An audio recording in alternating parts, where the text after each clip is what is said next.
Bueno chicos, ¿cómo les va? Este es un tema, el último tema que vamos a ver en el año, correspondiente al trabajo práctico 7, que es mecánica de fluidos. Bueno, vamos a ver algunos conceptos de hidrostática. La hidrostática es el estudio de los fluidos en equilibrio. Y después, al final, vamos a ver los fluidos en movimiento. Bueno, primer concepto es de densidad. ¿Qué es la densidad? Vamos a tratar de ver el concepto y después la fórmula para poder hacer cálculos. La densidad tiene que ver con la masa de los átomos y la distancia entre ellos. Mide cuán compacto es un cuerpo, ¿sí? Y la fórmula es esta D, que es la letra delta del alfabeto griego, que es la densidad, y M masa y B V, como se dice, es el volumen. Bien, por ejemplo, el metal de acero, las moléculas están muy juntitas, son muchas, se dice que el cuerpo es denso. En cambio, en otras moléculas como en la goma,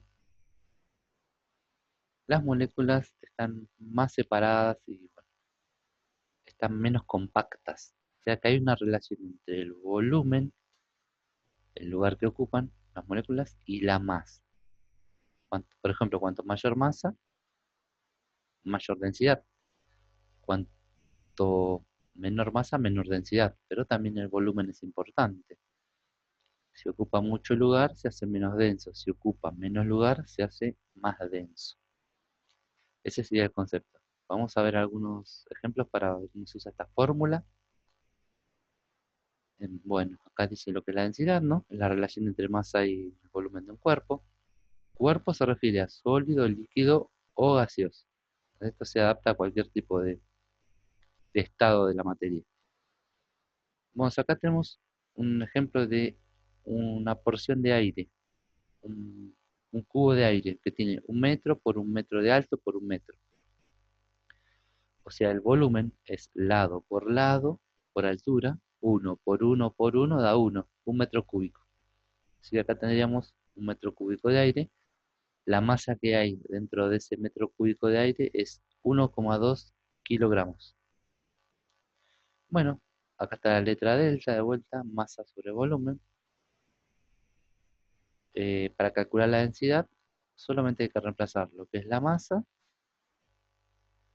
en unidades, las unidades están en rojo, y el volumen que vale 1. Acá es fácil porque dividir por 1 es como nada. Perdón, se me fue. Ahí está. La densidad es 1,2 y unidad queda kilogramos sobre metro cúbico. Y esto no tiene nombre, ¿eh? Así como otras cosas, otras unidades tenían nombre, por ejemplo, el Newton, que era kilogramos por metro sobre segundo al cuadrado. Bueno, esta no tiene nombre, kilogramos sobre metro cúbico. Bien, acá tienen una tabla que se puede bajar de internet, sacar de libros, eh, de diferentes densidades, todas medidas en la misma unidad, kilogramos sobre metro cúbico. Fíjense que uno está acostumbrado o tiene asociado como que el plomo que está en este lugar es un metal muy denso, pero el oro le gana. El platino, el osmio, el iridio, que son más raros, lo encuentran en la tabla periódica de los elementos en química. Y va bajando a medida que cambian las sustancias. Y fíjense, en los líquidos es mucho menor la densidad que en los metales. Por ejemplo, algo que usamos mucho es el agua. El agua vale 1 la densidad. Bien. Eh, Presión es otro concepto. Ya vimos densidad, ahora vimos presión. La presión es la fuerza ejercida sobre una superficie. Y tiene esta fórmula: presión, fuerza sobre superficie. F fuerza, S superficie y P minúscula presión. Bueno, acá en este ejemplo dice, aunque el peso de los dos bloques, por ejemplo, estos pueden ser dos bloques de cemento, Aunque el peso es el mismo, o sea, no es que pese más o menos porque lo cambie de posición. Lo que sí, el vertical ejerce mayor presión contra la mesa.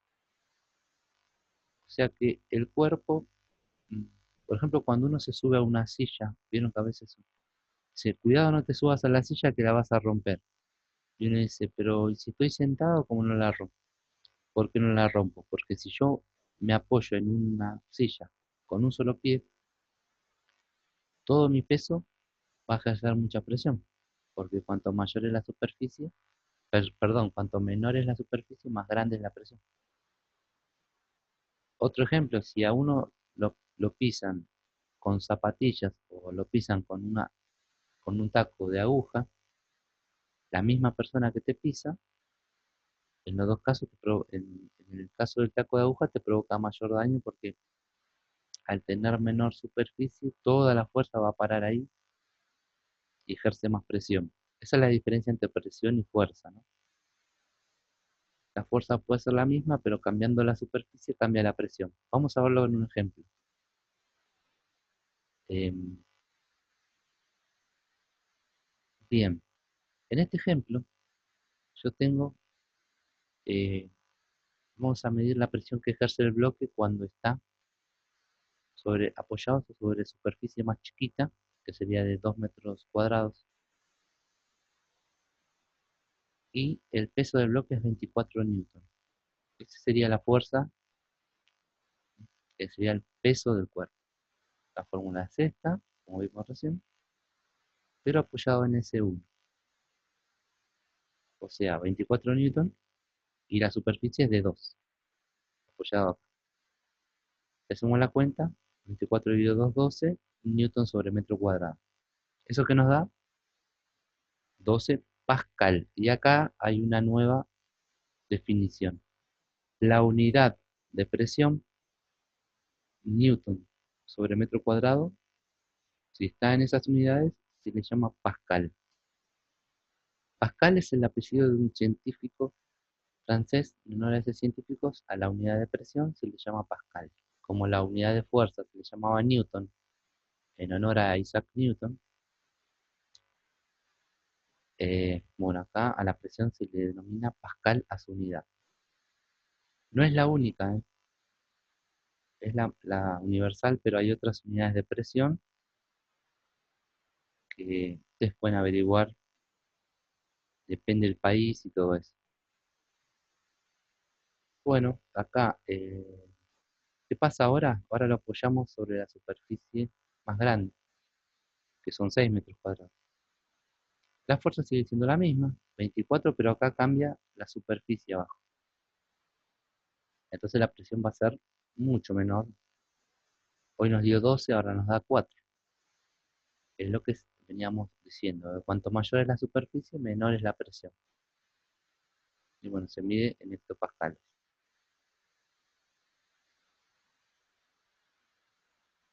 Perdón, en pascales. Hectopascales se mide la presión atmosférica. Me confundí. Bueno, vamos ahora al principio fundamental de la hidrostática.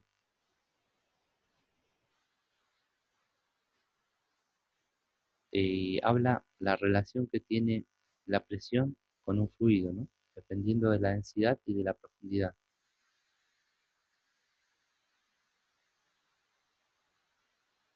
La fórmula es esta, la presión es directamente proporcional a la densidad del líquido, o sea, cuanto más denso, más presión.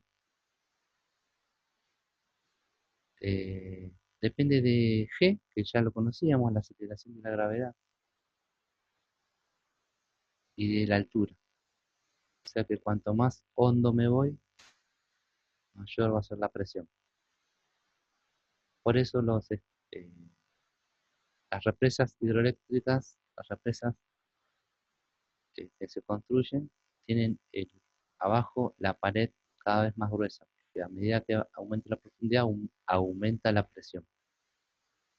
Vamos a hacer un cálculo, un ejemplo. Dentro de un campo gravitatorio, la presión dentro del fluido depende de cuánta masa haya arriba, por eso el tema de G, ¿no? Porque La gravedad es la que hace que todo el líquido que esté arriba de nosotros, o el aire, nos ejerza su presión. Depende también de la densidad. No es lo mismo estar bajo una columna de agua que estar bajo una columna de aire. Y la altura. Bueno, en este caso es un tanque con agua y está lleno hasta 5 metros de altura. Entonces, la pregunta es, ¿qué presión estará aguantando acá abajo de la base? Bueno, usamos la fórmula esta, la densidad del líquido. En este caso, la densidad del agua es 1000 kilogramos sobre metro cúbico. Que está acá en la unidad. Kilogramos sobre metro cúbico. G, la aceleración de la gravedad, eso siempre vale lo mismo, como cuando veíamos movimiento acelerado, 10 metros sobre segundos al cuadrado, y la altura es un dato que está acá, 5 metros. Bueno, ahí lo que hago es fijarme qué puedo simplificar y qué no. Por ejemplo, está bien que arriba los datos estén en metros, y abajo metro cúbico. Entonces, hay 3 m abajo y 2 m arriba, distribuidas. Entonces se van 2 con 2 y me queda una abajo. El resto de las unidades no se repiten, no se pueden simplificar. Entonces hago 1000 por 10 por 5, 50.000. ¿Y qué me queda? Kilogramo y abajo metros sobre segundo al cuadrado. O sea, 50.000 pascales. Y uno se podría preguntar, ¿cómo sé que todo esto es pascal si recién vimos que el pascal se define como newton sobre metro cuadrado? Pero acá no dice newton sobre metro cuadrado, acá dice kilogramo, bueno, dice otra cosa. Para que vean que es lo mismo, vamos a hacer una comprobación. Se llama análisis dimensional, que es enfocarnos solamente en las unidades, ¿eh? No en los números ya sabemos que da 50.000. Para ver si es para responder a esta pregunta. ¿Qué pascal? ¿Esto es lo mismo que esto? Bien. Pascal, por definición, habíamos dicho que era newton sobre metro cuadrado, unidad de fuerza sobre unidad de superficie. Lo que voy a hacer es transformar newtons. No sé si recuerdan cuánto equivalía a un newton, pero si lo recuerdo, es kilogramo por metro sobre segundo al cuadrado, por definición. Y abajo tengo metro cuadrado, pero lo puse como metro cuadrado sobre 1. ¿Por qué? Bueno, el 1 es como es lo mismo que si estuviese o no. Entonces, si es lo mismo, se me ocurre ponerlo, para que vean que lo que voy a hacer es transformar división de fracciones en multiplicación de fracciones por la propiedad matemática que ya habíamos visto cuando vimos la unidad de aceleración, que la fracción que divide pasa arriba multiplicada dado vuelta. O sea, metro cuadrado sobre 1 pasa como 1 sobre metro cuadrado. Y la fracción de arriba queda igual. Que logro que en vez de que haya 3 líneas fraccionarias, haya una sola, un solo nivel. Eso que me permite ver qué cosas se simplifican. Por ejemplo, 1 metro y acá abajo tengo metro cuadrado, o sea que hay 2. Se va. El 1 es neutro, como habíamos dicho acá, tanto en la multiplicación como en la división, que esté o que no esté lo mismo. Entonces yo lo saco y lo pongo a mi antojo. Acá ahora lo quiero sacar. Hoy me sirvió, ahora no me sirve. Entonces dejo kilogramo por 1, kilogramo. Segundo al cuadrado por metro, lo pongo igual, pero dado vuelta, porque el orden de los factores no altera el producto, para que comparen y que vean lo mismo. Así que, conclusión, estos son todos igual, igual, igual, igual. O sea que Pascal es lo mismo que esto. Por eso en el ejercicio anterior había puesto así. Ahora vamos a pasar al principio de Arquímedes. Otro de los principios. Estamos viendo muchos principios, ¿no? Muchas definiciones. Vimos densidad, presión, principio fundamental de la hidrostática. Ahora principio de Arquímedes. Dice, un cuerpo sumergido recibe por parte del fluido una fuerza llamada empuje, que resulta de las presiones ejercidas sobre el cuerpo. Se lo pone como una flecha. Y la E de empuje es una fuerza. ¿De dónde sale esta fuerza? Yo cuando un cuerpo, como esta piedra, se mete al agua, es como que las moléculas lo sienten como un cuerpo extraño, ¿no? Y lo quieren, como que hacen fuerza como para que salga. Pero la fuerza que hacen los de arriba no es la misma que la que hace el de abajo, por lo que vimos del principio fundamental de la hidrostática, que la presión depende de la profundidad. Bueno, la resultante de todas esas fuerzas se la puede representar en una, como teoría de fuerzas, es el empuje. Y ustedes habrán notado cada vez que se meten en una pileta, como que siente que hay una fuerza que los impulsa para arriba. ¿Qué es el principio de Arquímedes? Cuando un cuerpo se sumerge,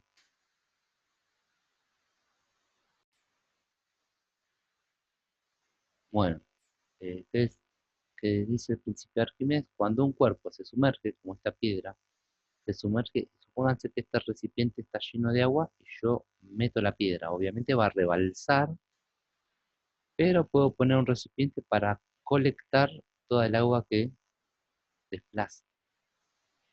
Entonces, cuando un cuerpo se sumerge dentro de un fluido, pasa a ocupar un lugar que depende de su volumen, ¿no? O sea, si el cuerpo es chiquito o grande, depende del agua que va a desplazar. No dice que dependa de la masa, ¿eh? Depende del volumen. Ahora vamos a ver la diferencia. Por lo tanto, se desaloja o, o rebalsa parte del fluido que coincide con el volumen del cuerpo sumergido. Es más, este es un método que se usa en el laboratorio para medir volúmenes de cuerpos irregulares. Yo lo meto en el fluido y lo que desplaza equivaldría al volumen del cuerpo que fue sumergido. Sería la piedra. Y acá quedaría el volumen del fluido desalojado. El fluido, cuando habla de fluido acá es general, pero un fluido puede ser un líquido como también un gas. Pero la diferencia entre el líquido y el líquido se puede recolectar en un recipiente, pero el gas no. El gas, yo me meto a una habitación y así como me metí en la habitación, estoy desplazando mi volumen, estoy desplazando ese mismo volumen en aire. Bueno, vamos a darle nombre a las fuerzas que actúan. Sería el peso, como siempre para abajo, y la fuerza que vimos del empuje, que es la nueva que es producto de un cuerpo sumergido. Resulta que si yo mido el peso del líquido, coincide con la fuerza del empuje. Eso es la base del principio de Arquímedes, ¿sí? Ustedes lo van a encontrar de muchas maneras redactado, pero básicamente es eso. La fuerza de empuje del cuerpo coincide con el peso del líquido que desalojó.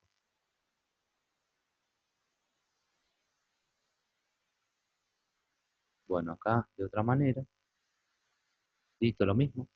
Un cuerpo sufre un empuje hacia arriba, acá está con distinto color, igual al peso del fluido que desplaza. Bien, acá en este caso el cuerpo no está totalmente sumergido, sino la mitad, o sea que desplazó solamente esta parte de volumen. Y ahora vamos a ver el concepto de flotabilidad. ¿Qué hace que un cuerpo flote o se hunda? Y el resultado de la interacción de las dos fuerzas que vimos, la del empuje y la del peso. Si yo pongo en este caso el mismo cuerpo, o sea, tiene el mismo volumen, por lo tanto la fuerza de empuje hace que no cambie, pero sí cambia el peso. En caso de acero, de madera o de corcho. Si es de corcho, como es menos pesado, va a ganar la fuerza de empuje y lo va a hacer flotar. Puede equilibrarse la fuerza de empuje con la del peso y flota lo que se dice a dos aguas, o si es mucho mayor la fuerza del peso que la del empuje, se hunde. Y acá es el concepto.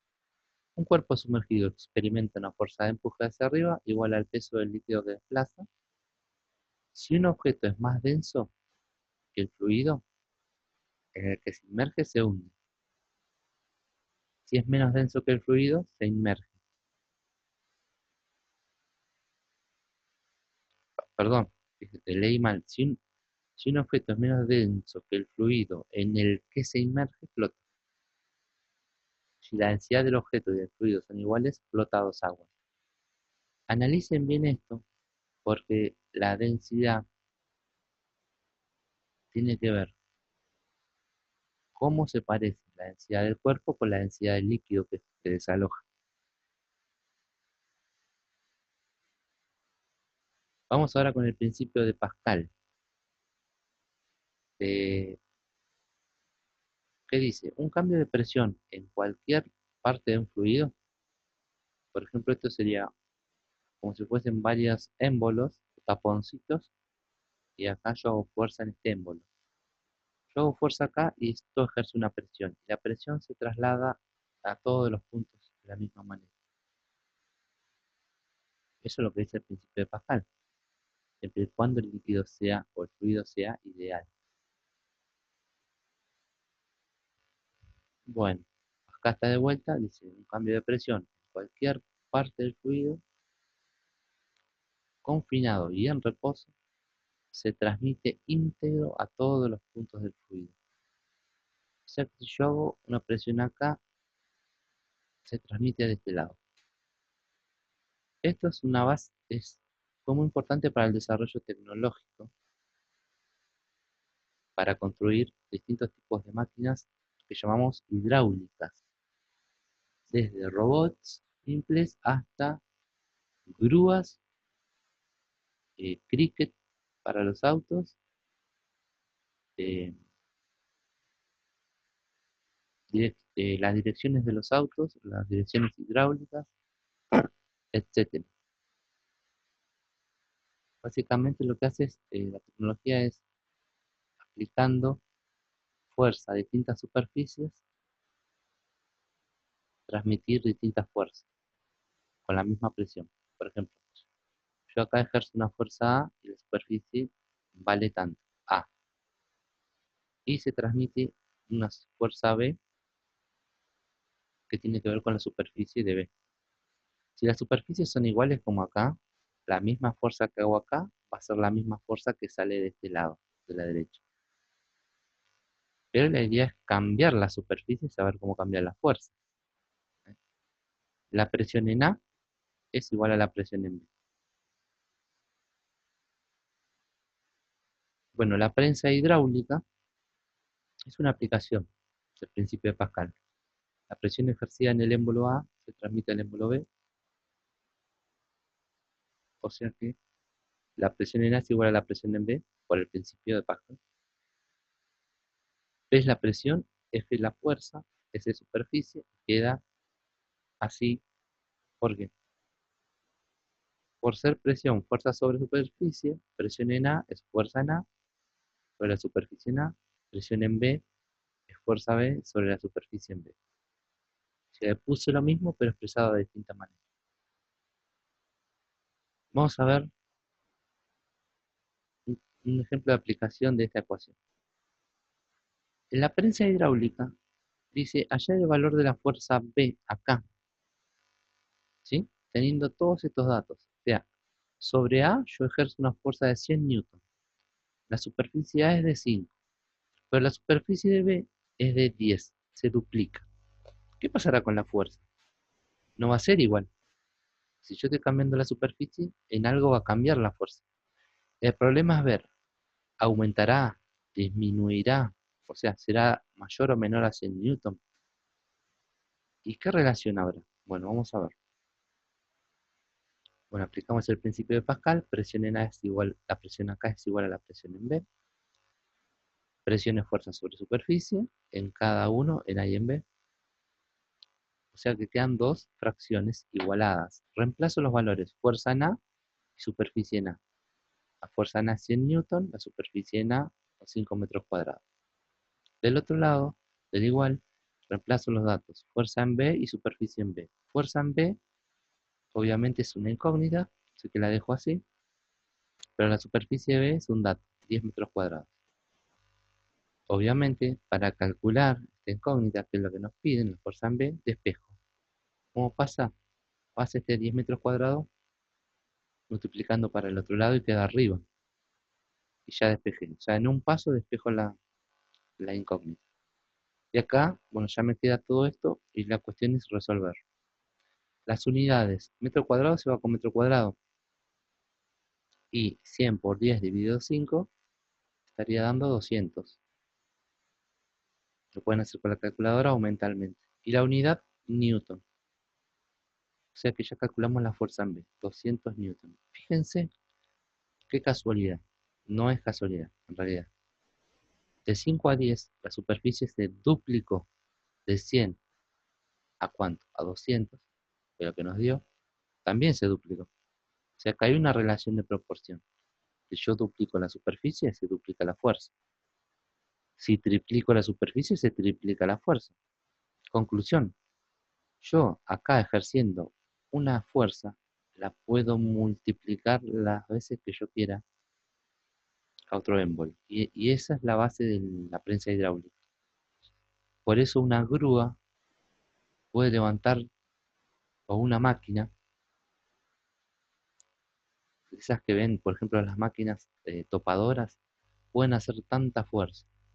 Porque con una poca fuerza que se hace de un lado, se puede transmitir una gran fuerza del otro. Bueno, vamos a otro concepto, ya que hablamos de presión, particularmente los gases. Y nuestro planeta es un planeta que tiene una capa de gas que se llama atmósfera. Y vamos a analizar la presión atmosférica.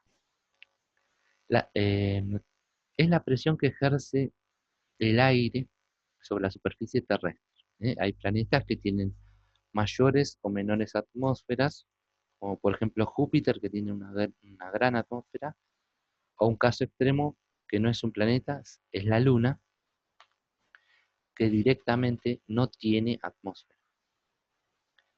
Bueno, cuando se mide la presión atmosférica, se está midiendo la presión que ejerce el peso de una columna de aire sobre, por ejemplo, un metro cuadrado de área, sobre la superficie terrestre. O sea, que si yo estoy en un lugar muy alto o montañoso, como puede ser Bolivia o en el Himalaya, si quieren, la columna de aire que va a haber sobre mí es menor que la columna de aire que si estuviese más abajo, o sea, en la superficie de la llanura. Por eso la presión atmosférica disminuye a medida que yo aumento la altura o me subo a una montaña y se provocan fenómenos como el apunamiento. ¿Por qué? Porque nuestro cuerpo, nuestro sistema circulatorio está acostumbrado a una presión y bombea para contrarrestar esa presión. Cuando yo voy a un lugar más alto, el corazón está bombeando de más y ahí es donde tengo problemas. Bueno, la presión atmosférica en la superficie de la Tierra se midió y es 101.325 pascales. O en realidad ahora se usa el hectopascal. Si ustedes ven en meteorología, la unidad es el hectopascal. Antes se usaban los milímetros de mercurio, ahora vamos a ver de dónde salían. Y se aproxima a este número que es la notación científica. Una notación científica es una notación que sirve cuando el número es muy grande, yo lo quiero escribir resumidamente. Y lo quiero poner como 1,01, pero tengo que poner por 10 a la 5, que serían los lugares después del 1. Por ejemplo, acá está la coma. Cuento los lugares, son 5. De ahí está el 10 a la 5, que es de la coma 5 lugares más.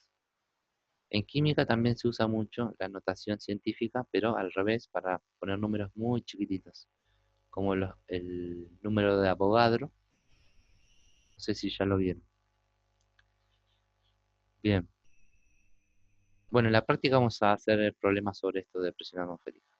La atmósfera, para que se den una idea, esto igual seguramente lo vieron en Ciencias de la Tierra, quizá, no sé. Básicamente está compuesta así, inclusive acá da la temperatura, ¿ven? Cómo a medida que yo me alejo del suelo disminuye la temperatura. Los tipos de nubes y hasta los 10 kilómetros, el 50% de la atmósfera está a menos de 5,6 kilómetros. A partir de ahí ya la atmósfera se empieza a difuminar hasta que eh, no hay un límite muy preciso. O sea, no es que yo digo, de acá para allá no hay atmósfera, de acá para acá hay atmósfera, no. Se va perdiendo muy de a poco. Fíjense, el 90% de la atmósfera está por debajo de los 20 kilómetros. Y el 99%, podríamos decir casi toda la atmósfera, está por debajo de los 30 kilómetros. Para que se den una idea más gráfica, vamos a ver este esquema, ¿ven? Es como que las moléculas están todas agolpadas acá abajo y arriba ya están quedando más libres. Esto es parecido a cuando uno apila varias cajas, apila una, dos, ¿vieron que dicen cuando en el supermercado o algo dice, por favor, no apile más de 5 cajas? Porque pasa esto, o sea, la caja de abajo está aguantando a todas las de arriba. Si yo apilo más de lo que me permiten, puedo reventar a la de abajo. Bueno, con la atmósfera pasa lo mismo. Cuanto más cerca del piso estoy, más cantidad de moléculas hay. Por eso cuando yo me voy para arriba, a lugares muy altos, una de las consecuencias, aparte de que disminuye la presión, disminuye la cantidad de moléculas, por lo tanto disminuye la cantidad de oxígeno. Por lo tanto me cuesta más respirar. Por eso cuando uno va a la puna o los jugadores cuando dicen, nos toca jugar en la altura, en Bolivia, en Ecuador, bueno, ¿y cómo hacemos? El cansancio y todo eso, bueno, una de las consecuencias es eso, la baja presión y la poca cantidad de oxígeno respecto a que si estuviesen acá abajo. Bueno, como dijimos, la presión se mide en pascales, hectopascales, pero también se mide en milímetros de mercurio. ¿Qué es el mercurio? Es un tubito como este, que tiene mercurio adentro y tiene 76 centímetros o 760 milímetros. Es la presión normal, o sea, la fuerza que ejerce acá el aire, la atmósfera, empuja el líquido por el tubo para acá arriba. Si la presión del aire disminuye, la columna baja, porque gana el peso de la columna. Si aumenta la presión de la atmósfera, gana la fuerza esta y aumenta el nivel del tubito. Esto, Torricelli, es el científico que hizo esta prueba. Esa es la columna de mercurio. ¿Por qué usa mercurio? Porque si tú, por ejemplo, porque es muy denso, es un líquido y es denso. Si tuviesen que usar agua, esta columna tendría que haber sido de más de 10 metros. O sea, no era muy cómoda. Y terminamos con el principio de Bernoulli, que es para los fluidos que ya están en, en movimiento. Y lo que dice este principio es que cuando la presión disminuye, perdón, la presión disminuye cuando aumenta la velocidad de un fluido. Esto que ven acá es un tubo o un canal donde pasa agua y adentro hay burbujitas de aire. Fíjense, las burbujitas en esta zona son más chiquititas y en la zona más estrecha son más grandes las burbujas. También podría ser la, la arteria del cuerpo con la sangre y gases disueltos. Esta se llama zona de alta presión. ¿Por qué? Porque es zona de baja velocidad. Cuando el fluido entra en una zona de alta velocidad, ahí va más rápido. O sea, viene así y de repente sale rápido. Ahí ya baja la presión. Perdón, acá. Entonces, cuando se incrementa a mayor velocidad que pasa en esta zona, menor presión. Menor velocidad, mayor presión. Acá se ve por el tamaño de las burbujas. Como acá hay mayor presión, las burbujas son más chiquitas, como que están más comprimidas. Como acá la presión es menor, las burbujas se agrandan, porque no tienen tanta presión. La ecuación de continuidad dice que el flujo es continuo, la disminución de la superficie es compensada con el aumento de la velocidad. Por eso pasa eso. Bueno, pero no vamos a desarrollar la ecuación porque ya a esta altura estarán cansados de ecuaciones. Vamos a ver un ejemplo del ala del avión. Vista desde un corte transversal. Bueno, fíjense que acá el fluido, imagínense que acá esta lámina de fluido y esta lámina de fluido, y todas estas láminas representan moléculas de aire que se están moviendo. En realidad el aire puede estar quieto, el que se mueve es el avión hacia la izquierda. Pero no importa, lo que importa es el movimiento relativo. Cuando el avión toma velocidad, y esta es el ala vista de costado, el fluido o la molécula que pasa por acá arriba y la molécula que pasa por acá abajo, no lo hacen o sea, lo hacen al mismo tiempo, pero no lo hacen con la misma velocidad. Ejemplo, si ustedes hay dos amigos en este punto y dice, bueno, nos encontramos a tal hora acá, pero tienen que tardar lo mismo. El que va por este camino más corto lo puede hacer más lento, pero el que va por acá arriba y toma otro camino tendría que apurarse para llegar al mismo tiempo con el otro amigo. Con las moléculas pasa lo mismo, se separan acá, la de abajo hace un recorrido menor que la de arriba, que hace un recorrido mayor. Por lo tanto, la de arriba lo tiene que hacer mucho más rápido. Y todas las moléculas le pasa lo mismo, o sea que acá arriba hay una zona de fluido con mayor velocidad y abajo hay una zona de fluido con menor velocidad. Y como vimos recién, cuanto menor es la velocidad, mayor es la presión. Y si se fijan, gana la presión de abajo y la de arriba. Si gana la presión, esa presión levanta el ala y el ala levanta el avión y vuela. Así como funciona más o menos. Bien, por hoy, perdón, por ahora dejamos acá y ahora en el próximo video vemos el trabajo práctico.